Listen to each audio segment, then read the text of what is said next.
마태복음 24장에서 예수님과 제자의 대화가 있습니다. 예수님께서는 이 말씀에서 제자들에게 마지막 때에 대하여 말씀하십니다. 이 이야기는 먼저 예수님께서 성전을 가리키면서 말씀하시는 것으로 시작합니다. 내가 진실로 너희에게 이르노니 돌 하나도 돌 위에 남지 않고 다 무너뜨려지리라. 예수님께서 말씀하셨습니다. 그리고 예루살렘 앞 동쪽에 갈람산에 예수님께서 앉아 계실 때, 그때 이제 제자들이 나와서 예수님께 묻습니다. 예수님, 우리에게 알려주십시오. 어느 때에 이런 일이 있겠습니까? 주의 인하심과 임하심과 그리고 세상의 그 끝날의 징조는 무엇입니까? 라고 묻습니다. 이때 예수님께서 들려주신 많은 24장에 이제 드러나 있는 징조 가운데 오늘 나누길 원하는 것은 사람의 미혹, 그 사람의 미혹을 받지 않도록 주의하라 라는 말씀입니다. 예수님께서는 거짓 선지자가 많이 일어날 것을 징조로 제자들에게 가르쳐 주셨습니다. 많은 사람들이 미혹될 것이고 불법이 성할 것이며 그런 가운데 그 사랑이 식어질 것이다 말씀하셨습니다. 그러나 끝까지 견디는 자에게는 구원을 얻을 것이라는 그 말씀을 로 맺으셨습니다. 이어서 예수님께서는 말씀을 이어가십니다. 그날과 그때는 아무도 모른다. 그날과 그때는 아무도 모른다 말씀하시며 노아와 그 홍수 사건을 비유로 드셨습니다. 노아가 그리고 이제 그 방주로 들어가기까지 사람들은, 그리고 비가 내리기까지 사람들은 하나님께서 정하신 때에 관하여서 아무런 생각 없이, 아무런 준비와 또한 관심 없이 살았습니다. 늘 그러했듯이 먹고 마시고 장가가고 시집가고 바빴습니다. 그러나 그런 가운데 하나님의 은혜를 입은 사람들은 어떠했습니까? 은혜를 입은 노아와 그 식구들은 제각기 먹고 마시기도 했고요, 결혼하고 시집 장가가기도 했지만 그런 가운데 하나님께서 그 정하신 때가 그 삶의 방향을 결정해 주었습니다. 하나님의 말씀으로 말미암아 방주를 지었고 또 이제 그 안으로 들어가야 할 때 들어갔으며, 그리고 그 안에 거하면서 온 땅을 뒤덮었던 그 물 가운데에서 홍수로부터 건짐을, 구원을 받을 수 있었습니다. 이처럼 그날과 그때는 알 수 없지만 그날과 그때를 생각하면서 준비하도록 말씀으로 교훈하십니다. 제자들에게 징조들로 교훈하셨습니다. 은혜로운, 은혜 받은 자로서 살도록 말이죠. 전도서 말씀에서도 3장 1절을 보시면 이렇게 교훈합니다. 범사에 기한이 있고 천하 만사에 다 때가 있다. 범사에 기한이 있고 천하 만사에 다 때가 있다. 그래서 우리는 오늘도 먹고 마시고 또 내일이면 또 시험을 보기도 하고 학교도 가고 직장도 가고 장가도 가고 시집도 가고 합니다. 하나님께서는 때에 따라서 아름답게 하심으로 살아갑니다. 그러나 은혜 입은 자로서 이 때를 살아가면서도 마땅히 생각해야 할 것이 있습니다. 마치 노아가 그 하나님의 때를 생각하며 그 방주를 짓고 또한 그 안에 머물러야 할 때 머물렀던 것처럼 반드시 속히 오리라 라는 그 예수님의 재림, 그것을 생각하고 소망하며 또한 준비하며 살아가야 한다라는 것입니다. 그러므로 예수님께서는 이처럼 마지막 때에 있을 징조들을 가르쳐 주셨습니다. 많은 거짓 선지자가 있을 것이다. 미혹의 때가 있을 것이다. 불법이 성하고 사랑이 식을 것이다. 신자는 하나님께서 가르쳐 주신 이 사명을 가지고 은혜 입은 자로서 그리스도 안에 머물며 그리스도께서 오심을 소망하며 구원 얻기를 사모해야 합니다. 이제는 성경이 가르쳐주는 이 시대에 관련된 특징들을 한번 살펴보겠습니다. 바울은 디모데에게 이 시대에 대해서 교훈합니다. 우리가 오늘 본문보다 조금 더 앞선 3장을 보면 바울은 디모데에게 너는 이것을 알라 라고 권면합니다. 그러면서 이제 1절부터 2, 3, 4, 5 쭉 이렇게 이때의 특징들을 말씀하죠. 그것을 보면 이 때에 관련해서는 1절에서 말세는 고통하는 때다라고 표현합니다. 그리고 그 특징들을 보면 우리가 이 구절들을 한번 잘 생각해 보길 원합니다. 사람들은 자기를 사랑한다, 돈을 사랑한다, 그것을 자랑한다, 교만하고 비방하며 부모를 거역한다, 감사하지 않고 거룩하지 않다, 무정하다, 사람들은 원통을 풀지 않는다, 사람들은 모함한다, 절제 못한다, 사납다, 선한 것을 좋아하지 않는다, 배신한다, 조급하다, 자만하다, 하나님보다 쾌락을 사랑한다 라는 그 많은 특징들을 얘기하고 있습니다. 이것이 바로 이 때의 마지막 때의 특징입니다. 그런데 두려운 사실이 있습니다. 바울은 지금 이러한 특징들을 경건을 알지 못하는 불신자들의 특징으로서만 얘기하는 것이 아닙니다. 그러나 무엇을 얘기합니까? 경건을 표방하는 자들에 관한 특징으로 이야기합니다. 즉, 교회를 향한 교훈이고 경고인 것입니다. 부활하신 예수님께서 다시 오시리라는 그 재림에 대하여서 오실 날을 생각하지 못하고 그냥 일상을 살아가고 세상과 똑같이 살아가는 그 교회에게 주시는 말씀입니다. 불신자와 똑같은 것을 사모하고 똑같은 것을 자랑하고 똑같은 것을 원하고 똑같은 것을 추구하는 그러한 교회를 향한 교훈입니다. 이러한 세상 풍조를 따르는 세상뿐만 아니라 교회 그리고 우리 가운데도 가득히 미혹하고 유혹하는 그러한 것이 있다라는 것입니다. 앞서 이렇게 조금 시간을 두고서는 특징들에서 나열했었습니다. 돈을 사랑한다, 또 교만하다, 비방하다, 부모를 거역하다, 무정하다, 그리고 원통함을 풀지 않는다, 모함한다, 절제하지 못한다, 사납다. 일부만을 이렇게 한번 읽어봤는데요. 이 특징을 읽으면서 혹은 들으면서 무엇을 생각하셨습니까? 혹시 이 특징에 부합되는 주위 사람들을 떠올리거나 하진 않으셨습니까? 저는 어땠을까요? 설교를 준비하면서 또한 오늘 본문과 함께 앞장인 3장을 묵상하면서 가슴 속에서부터 떠오르는 사람들이 있었을까요? 모함하는 사람, 무정한 사람, 뭐 부모를 거역하는 사람, 이렇게 떠오르는 사람이 있었을까요? 그것에 대해서 부끄러워서 답은 하지 못하겠습니다. 그러나 그런 저에게 예수님께서 뭐라 말씀하실지는 분명합니다. 어찌하여 형제의 눈 속에 있는 티는 보고 너의 눈 속에 있는 들보는 깨닫지 못하느냐 라고 하시지 않겠습니까? 경건을 표방하는 사람이 하나님의 말씀 앞에서 형제 자매의 그 작은 허물만을 떠올린다고 한다면, 또한 그것만을 생각한다고 한다면 그걸로 손가락질 하려고 이거는 맞아, 이 사람이지, 맞아 하면서 떠올린다면 어찌 거기서 경건의 능력이 있을 수 있겠습니까?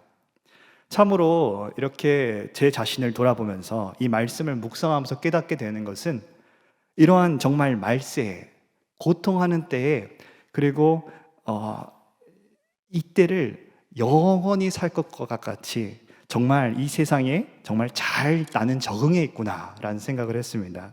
이 시대와 이 흐름과 그리고 예수님의 징조와 또한 바울의 너는 알라 하는 시대에 대한 경고에 대한 거, 특히 교회에 대한 그 경고에 대해서도 내가 이런 거에 대해서 아무런 거리낌 없이 정말 물 흐르듯이 흘러가는 죄성 가운데에서 정말 충실하게 적응하고 있구나라는 생각을 하게 됐습니다. 그러한 모습들과 그러한 것들을 하지 않기 위해서 바울은 디모데에게 명합니다. 에베소 교회 그 은혜 입은 자들로 하여금 믿음으로 굳건하게 하도록 디모데에게 엄히 명합니다. 그렇게 오늘 본문 2절을 함께 보겠습니다. 2절을 보면 제가 읽겠습니다. 너는 말씀을 전파하라. 때를 얻든지 못 얻든지 항상 힘쓰라. 범사의 오래 참음과 가르침으로 경책하며 경계하며 권하라 라고 말씀합니다. 말씀을 강조하고 있는 것이죠. 말씀을 전파하라. 말씀을 전파하는 일에 항상 힘써라. 말씀으로 경계해라. 말씀으로 경책해라, 말씀을 권하라 라고 반복해서 말씀하고 있습니다. 그리고 이어지는 3절과 4절을 우리가 함께 읽겠습니다. 과연 그렇게 강조되는 말씀을 받는 그 성도들은 어떤 태도와 어떤 풍조를 따라가고 있는지를, 또한 그 어떤 시대인지를 앞서 3장을 우리가 떠올리며 우리 디모데후서 3장 3절과 4절을 함께 읽겠습니다. 때가 이르리니 사람이 바른 교훈을 받지 아니하며 귀가 가려워서 자기의 사욕을 따를 스승을 많이 두고 그 귀를 진리에서 돌이켜 허탄한 이야기를 따르리라. 아멘. 바른 교훈을 받지 않으려고 합니다. 귀가 가려워서 진리를 듣기를 거부합니다. 대신에 자기 사욕을 따릅니다. 이처럼 자기 사욕을 따라서 많은 스승을 둔다라는 그 말은 결국에는 내가 원하는 대로 하고 싶고 또 내가 원하고 하고 있는 것들을 놓고 싶지 않기 때문에 그것을 지지해주고 내가 듣고 싶어하는 말들을 하는 사람들을 찾아가는 것이고, 그것이 옳다라고 나를 지지해주는 그러한 사람들을 따른다는 겁니다. 거기서 위로를 받고 그래서 그 일을 계속하고 그것을 응원해주는 거짓 스승들을 신뢰하고 그것을 기뻐하게 따라가는 그러한 죄된 본성을 말씀하고 있습니다. 참 진리를 기뻐하지 아니하고 그것을 가려워합니다. 괴로워합니다. 그것에 버티질 못합니다. 그래서 떠나서 허탄한 이야기를 오히려 즐거워하는 그러한 악한 모습을 보여주고 있습니다. 그리고 이러한 길로 가는 자의 그 결말을 우리는 잘 알고 있습니다. 항상 배우나 끝내 진리의 지식에 이르지 못하는 것, 항상 배우지만 끝내 진리의 지식에 이르지 못하는 것이고, 결국에는 디모데후서에서 나타나는 그 거짓 교사의 모습이고, 알곡과 가라지 비유에서 가라지의 모습이며, 믿음에 관하여는 버림받은 자의 모습이기도 합니다. 이것은 은혜 받은 자에게, 은혜 입은 자에게 있어서 마땅한 것이 아닙니다.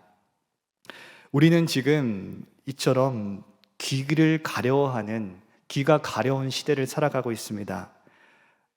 이 시대를 살면서 바른 교훈 앞에서 귀가 가려워 보신 적이 있으십니까? 나는 안 그렇다라고 생각하십니까? 우리는 하지만 그렇게 말할 수가 없습니다. 어찌 말씀을 듣고 바른 교훈 혹은 다른 교훈인가 그 앞에서 나의 직감과 판단과 감성과 이성을 그토록 신뢰하며 어찌 나의 죄된 본성을 우리가 간과할 수 있단 말입니까? 잠시 우리가 시간을 두고 우리가 가진 성경책에서 말씀 구절을 몇 구절 찾아보길 원합니다.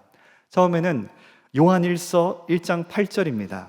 우리가 요한일서 1장 8절에서 사도 요한은 무엇을 교훈하는지 우리 요한일서 1장 8절에서 우리가 함께 읽겠습니다. 성경책 읽고 찾으신 분은 함께 읽어주시고 아직 찾지 못하신 분은 귀담아 들어주시기 바랍니다. 만일 우리가 죄가 없다고 말하면 스스로 속이고 또 진리가 우리 속에 있지 아니할 것이요. 아멘.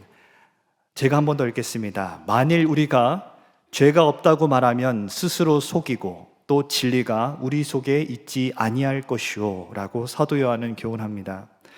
이처럼 우리의 죄된 본성을 우리는 간과해서는 안 됩니다. 나의 눈과 귀가, 나의 말씀을 듣는 나의 마음과 태도가 얼마나 무너질 수 있고 부패할 수 있는지를 생각하지 않고 스스로를 속이는 것은 몹시 위험한 태도입니다.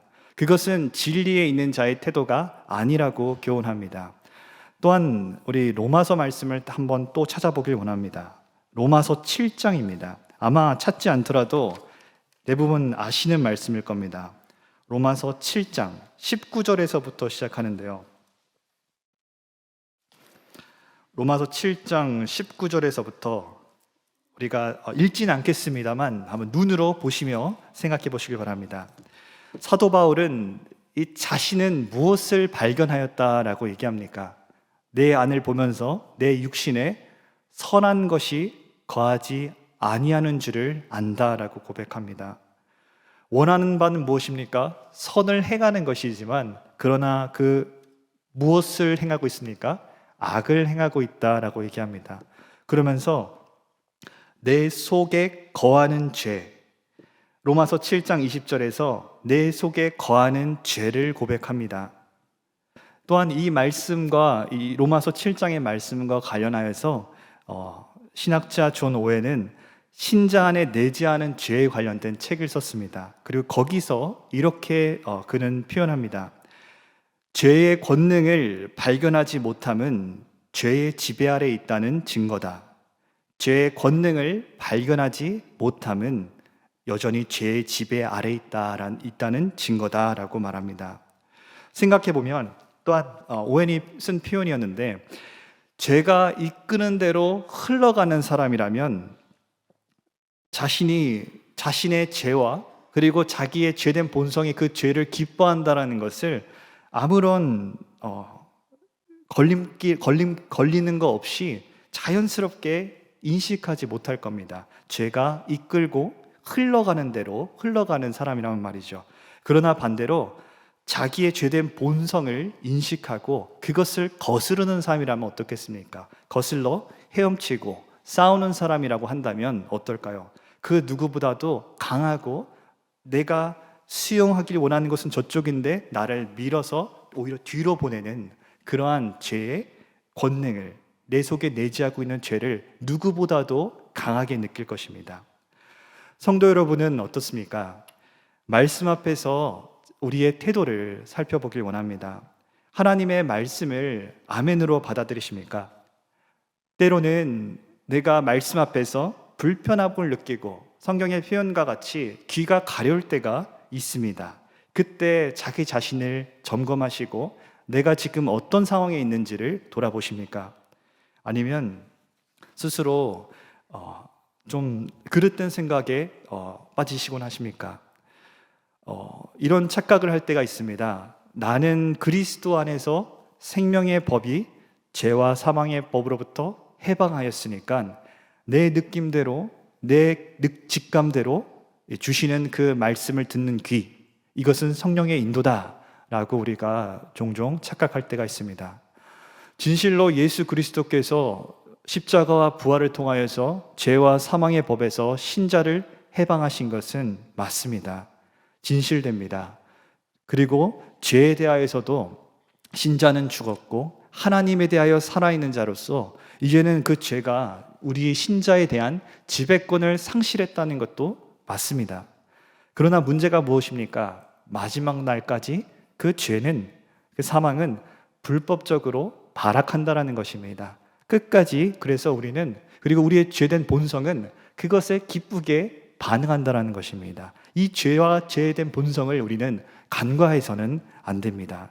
그렇기에 우리의 죄된 본성은 우리 안에 내재하고 있는, 바울이 표현한 내 안에 있는 이 죄는 마치 신약 성경에서 서신서에서 너는 상종하지 말아라, 그리고 그들을 경계하라 라고 했던 거짓 교사의 노릇을 한다라는 겁니다. 그래서 바울이 3장에서도 거짓 교사를 이제 비유하죠. 어떤 어리석은 여자의 집에 은밀하게 들어가는 자들로서 비유하는 구절이 있습니다. 이처럼 우리의 죄된 본성도 마치 은밀히 어리석은 여자의 집에 들어가서 그 여인을 유인하고 큰 죄를 짓게 하고 여러 욕심에 끌려서 살게 하는 그러한 거짓 교사와 같습니다. 그래서 그 끝은 어떻습니까? 반복되는 것과 같이 항상 배우나 끝내 진리의 지식에 이를 수 없게 하는 거짓 교사 노릇을 우리의 본성이, 이 죄된 본성이, 내재하는 죄가 아주 은밀하게 그 역할을 한다라는 것입니다. 내가 왜 말씀 시간에 집중하지 못하고 딴 생각에 빠지고 때로는 불편해하고 귀가 가려워하는가라는 것의 이 문제에 있어서 어떻게 보면 이 앞에 선 사람의 죄된 본성도 영향이 있겠지만, 그러나 이 시간만큼 말씀 앞에서 예수님의 그 교훈을 다시 한 번 더 떠올려 보길 원합니다. 형제의 눈 속에 있는 티에만 집중하는 자를 예수님께서는 외식하는 자라고 했습니다. 듣는 나의 죄성을 간과해서는 안 됩니다. 말씀의 교훈 앞에서 자신의 눈에 있는 그 들보와 같이 큰 허물을 깨닫는 자에게는 복이 있습니다. 이 시대는 그 악함과 속임이 더욱더 극심해지고 강해지는 때입니다. 이 마지막 때에 그 시대의 흐름에 우리가 늘 노출되어 있다는 사실을 우리는 잊어서는 안 됩니다. 죄가 발악하고 불법적으로 영향력을 행사하는 때입니다. 우리는 죄된 본성에 그것을 기뻐하고 그 세상의 흐름을 기뻐하고 그것을 즐거이 따르려고 한다는 이 죄된 본성이 우리 안에 있다는 것을 우리는 결코 잊어서는 안 됩니다. 그렇기 때문에 우리는 죄를 거슬러 헤엄쳐야 하고 싸워야만 합니다. 그러면 어떻게 신자는 이것을 싸울 수 있겠습니까? 죄와 그리고 미혹하는 자가 가득했고 그것에 싸웠던 종교개혁 시대의 구호 중에 하나인 오직 성경을 기억하길 원합니다. 이처럼 바울도 디모데에게 그래서 말씀을 강조합니다. 우리가 읽었던 것처럼 말씀을 전파하라, 말씀으로 경책하라, 말씀으로 경계하라, 말씀으로 권하라. 그리고 5절에서는 그러한 전도자의 직무를 다하라 라고 그에게 엄히 명합니다. 이처럼 디모데가 그 직무를 다하기 위해서 또한 에베소 교회의 성도들도 허탄한 이야기를 따르는 것이 아니라 바른 교훈을 바르게 받기 위해 힘써야 할 것은 오직 성경으로 서야 한다라는 것입니다. 그것은 전하는 이에게도 있어서도 그렇고 듣는 이에게 있어서도 마찬가지입니다. 우리가 이 말씀을 디모데후서 3장 15절, 16절, 17절에서 교훈하고 있습니다. 성경은 이 말씀에 관하여서 성경에 관하여서 어떻다라고 교훈합니까? 15절을 보시면 이 성경으로서 하나님께서 하시는 일들을 보여주십니다. 성경으로 능히 우리로 하여금 그리스도 예수 안에서 믿음으로 말미암아 구원에 이르는 지혜가 있게 한다라고 교훈합니다. 우리가 마태복음에서 아까 얘기 나눴을 때 예수님께서는 끝까지 견디는 자에게 자는 구원을 얻으리라 라고 말씀하셨습니다. 이 마지막 때를 살아가는 신자가 피할 수 없는 것은 이 끝까지 견뎌야 하는 그 가운데 마주치게 되는 미혹이고 고난이고 환난이며 또한 실족에 대한 위험입니다. 그리고 거짓 교사의 어떤 침투요, 죄된 본성과의 싸움이죠. 그 가운데 신자가 끝까지 견디며 구원에 이르게 하는 지혜를 이 성경 가운데 하나님께서 주신다라는 겁니다. 또한 이 성경에 관하여서 다음 구절에서도 디모데후서 16, 17절에서도 무엇을 말씀합니까? 하나님의 감동으로 된 이 성경으로 신자를 하나님의 사람으로서 온전하게 하십니다. 그리고 모든 선한 일을 행할 능력을 갖추게 하신다라고 교훈합니다. 그러나 이것이 자동으로 또한 저절로 되는 것이 아님을 우리는 잘 알고 있습니다. 하나님께서는 말씀으로 우리를 교훈하시고 책망하시고 경책하시고 우리를 바르게 하시고 의로 교육하십니다. 그 가운데 신자는 나의 죄된 본성을 직시하고 그것과 싸우며 우리는 우리를 교훈하는 이 말씀을 단단히 붙잡아야 합니다. 그런데 참으로 안타까운 일들이 우리의 삶 가운데서 너무도 빈번하게 벌어집니다. 우리는 대부분 예배가 끝나고 그리고 이제 이 시간이 끝나고 본당을 나가고 나면 그리고 얼마 시간이 지나면 무엇을 들었고 또한 어떤 말씀이었는지 심지어는 제목까지도 이제 쉽게 잊어버리곤 합니다. 그렇다고 본당으로 다시 돌아온다고 해서 이제 그 기억이 살아나는 것도 아니죠.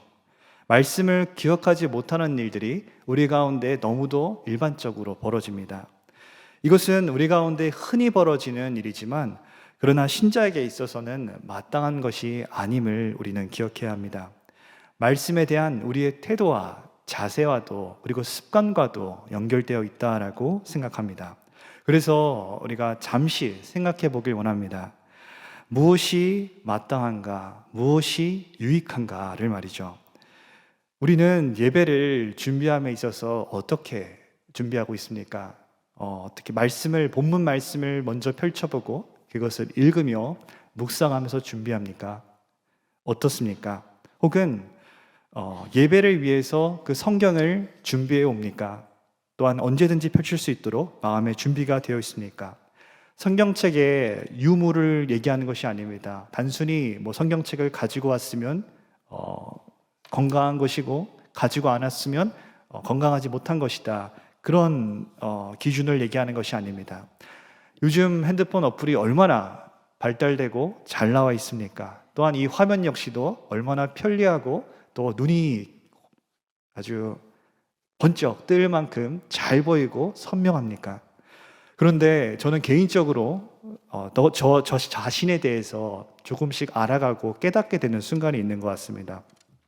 먼저는 앞서 이야기했던 것처럼 그 디모데후서 3장의 그 말씀들을 보면서 자기를 사랑하고 무정하고 원통함을 풀지 않고 모함하고 절제하지 않고 사납다. 그런 것들을 이제 나를 생각하기보다 다른 사람을 먼저 떠올리는, 다른 사람의 허물을 아주 잘 찾는 그러한 저에 대한 것들을 깨닫기도 하고요. 그리고 이건 좀 다른 거긴 하지만 그동안 뭔가 나름 디지털 세대라고 생각했었습니다. 컴퓨터를 사용하는 것도 그렇고 노트북을 사용하고 핸드폰을 사용하는 것도 뭐 그게 어느 디바이스건 그거에 대해서 적응하고 뭐 도움을 주고 하는 거에 있어서 아주 잘하고 또 그것이 제게 맞다라고 생각했었습니다. 그런데 그게 그렇게 젊은 사람이라고 생각했었는데 요즘 들어서 깨닫게 되는 것은 나도 이 패드, 어떤 디지털 기기나 컴퓨터 화면으로 보는 것이 아니라 프린터된, 인쇄된 그 글을 보고 성경도 책으로 보고 밑줄을 그어야 되고 또 색칠을 해야지 조금이라도 머릿속에 더 오래 남는 그런 아날로그적인 사람이구나, 옛사람이구나 라는 것을 깨닫게 됩니다. 성도 여러분은 어떻습니까? 스마트폰을 보고 화면을 이렇게 보는 것이 유익하십니까? 아니면 성경을 직접 준비해서 피고 또 밑줄을 긋고 또 이렇게 메모를 하는 것이 유익하십니까? 편리한 것을 말하는 것이 아닙니다. 그러나 무엇이 내게 더 알맞고 이 말씀을 보는 데 있어서 더 정보를 보고 또 이해하는데 오래 기억에 남는데 무엇이 나한테 정말로 유익한지를 여쭈어 보는 겁니다. 우리는 지금 진리의 말씀 앞에 있습니다. 구원에 이르게 하는 지혜가 있게 하는 그 말씀 앞에 있습니다. 교훈을 받고자, 책망을 받고자, 또한 우리의 죄된 본성과 잘못을 경계하고자, 회개하고자 우리는 이 자리에 말씀 앞에 있습니다. 이 말씀은 결코 우리가 어떤 영상에서나 아니면 뭐 유튜브 쇼츠에서나 아니면 텔레비전의 어떤 예능 프로그램의 자막과 같이 소홀하게 우리가 여겨서는 안 됩니다. 그렇게 지나가듯이 소비해서도 안 됩니다. 이 시간은 하나님의 은혜를 구하는 자리입니다. 하나님께서는 또한 성경으로서 그 일을 이루신다고 하셨습니다. 우리는 이 시간에 말씀 속으로 들어가서 계속해서 교훈받아야 합니다. 이 시간, 이 짧은 30분 남짓의 시간에서가 아니라 총 예배 시간에 1시간 남짓에서의 시간이 아니라 이 시간에서 교훈받고 또한 나에게 주신 말씀에 관하여서 우리는 계속해서 생각해야 하고 그리고 장소가 변하고 시간이 변하였다 하더라도 그것을 묵상하고 이 가운데 실험해야 된다는 것입니다. 그래서 단순히 이 짧은 시간 가운데 어떠한 화면을만을 보거나 아니면 어떤 30분가량의 영상을 보았다라는 것처럼 우리는 예배와 말씀에 임해서는 안 됩니다. 그러나 우리는 말씀 속에 들어가서 실험해야 합니다. 그 교훈 앞에 엎드려야 합니다. 그리고 때로는 그 날카로운 책망 가운데 눈물을 흘리고 돌이킬 수 있어야 합니다. 그런 시간 가운데 과연 내게 정말 가장 잘 맞는 방식이 무엇인가? 우리는 고민해야 합니다. 고민조차 하지 않는 것, 그리고 무엇이 맞는지 찾아보지 않는 것, 준비조차 하지 않고 그런 것들에 대해서 생각조차 하지 않는 것은 오히려 어떤 쿨한 것이 아니라 게으른 것일 수가 있습니다. 그리고 말씀 앞에서 교육을 받고 또 양육받고 책망을 받겠다고 하는 자세가 태도가 아닐 수 있다라는 겁니다. 이것이야말로 정말 바울이 얘기했던 내 안에 있는 죄에 대해서 간과하는 무지함이 아닙니까? 또한 존 오웬이 했던 그 말과 같이 죄가 이끄는 대로 그렇게 살아왔고 그렇게도 흘러가기 때문에 그것에 대해서 잘못된 것을 인식하지 않는, 의식조차 하지 않는 그런 모습과 같을 수 있다는 겁니다. 당연하게 여겼던 것들을 우리는 다시 한 번 더 생각하게 보기 원합니다. 그러나 오해하지 말아야 할 것은 단순히 핸드폰으로 보면 안 된다, 화면을 보면 안 된다, 성경책을 가져야만 한다, 그런 문제가 아닙니다. 그러나 하나님의 말씀 앞에서 내가 과연 엄중한 마음으로서 이 예배 가운데 나올 때 무엇이 내게 있어서 지금 말씀으로 교훈을 받고 끝나고 돌아가서도 이것을 묵상하고 생각하는 데 있어서 무엇이 나라는 사람에게 있어서, 나는 디지털 세대라서 이것이 유익한 건지, 저와 같이 아날로그적이어서 성경책이 유익한 것인지, 그것을 내가 발견하고 알아가야 한다라는 것입니다. 그래서 성경으로 교훈과 책망을 받기에, 또한 교육받기에 나라는 사람에게 무엇이 중요하고 또 무엇이 적합한지를 찾아가기 원합니다. 그러나 만약 우리가 단순히 그 기준이 정말 하나님의 말씀 앞에서 무엇이 유익한지가 아니라 편리함만을 찾아간다면, 정말 그 은밀한 중에 그 바울의 비유와 같이 은밀한 중에 어리석은 여자로 하여금 큰 죄를 짓게 하고 그 욕심을 따라 살게 하여서 악한 일들이 벌어지는 것과 같은 일들을 우리는 경계해야 합니다. 항상 배우나 끝내 진리의 지식에 이르지 못하는 자가 우리는 결코 되어서는 안 됩니다. 사랑하는 동북교회 성도 여러분, 지금은 귀가 가려운 시대입니다. 그리고 이 시대의 특징을 오늘 말씀 가운데 기억하길 원합니다. 지금은 진리를 거부하고 우리의 사욕을 따르고 싶은 것이 너무도 당연한 때입니다. 나의 어떤 사욕을 지지해주고 그에 박수쳐주고 그것을 응원해주는, 그렇게 그것을 대변하여 말해주는 사람을 찾고 그것으로 기뻐하는 때입니다. 그러나 내 감정과 또한 내 생각과 또한 내 직감도 진리인 양 우리는 고집을 부려서는 안 됩니다. 우리가 고집 부리는 이것들은 결국 남의 눈 속에 있는 그 티끌이나 볼 줄 알지 자기 속에 있는 들보를 결코 볼 수 있게 하지 못하기 때문입니다. 그러니 우리는 우리의 사욕이 기준이 되어서는 안 됩니다. 죄된 본성도 우리의 기준이 되어서는 안 됩니다. 바울의 고백과 같이 내 안에 거주하는 그 죄성을, 죄된 본성을 성도는 직시해야 합니다. 우리는 이렇게 마지막 때를 살아갑니다. 이 악한 세대의 어떤 특징들을 너무도 익숙하게, 또 저 같은 경우에는 너무도 잘 적응하여서 그것들을 고루고루 갖추고 있는데, 그러한 저의 죄된 본성을, 이런 것들을 참으로 기뻐하고 즐거워합니다.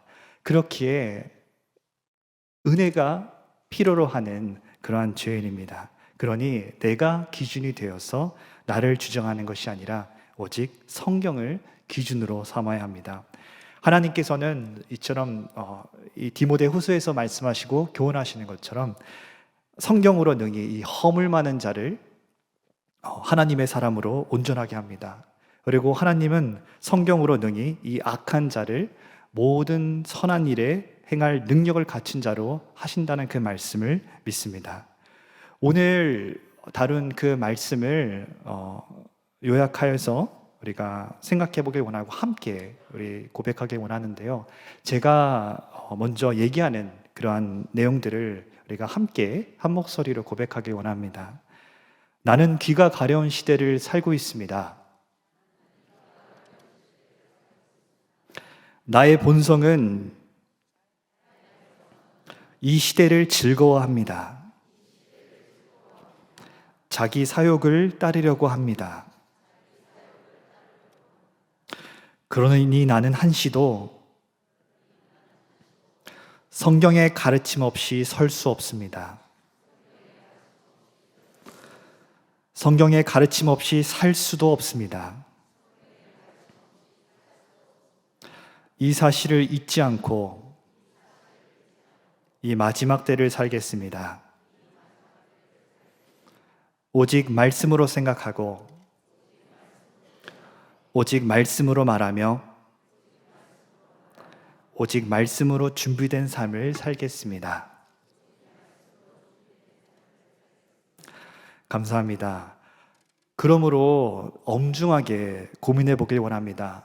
나를 교훈하고 책망하며 또한 의로 바르게 교육할 이 성경을, 또한 이 마지막 때에 구원에 이르게 하는 지혜를 주시는 하나님께서 주시는 성경이라면 죄성을 따라서 편리함만이 그 기준이 되는 것이 아니라 무엇이 유익하고 무엇이 마땅한지를 찾아가는, 그렇게 귀가 가려운 시대에 죄된 본성을 경계하고 오직 말씀으로 서는 우리 동북교회 되기를 그리스도의 이름으로 축원합니다.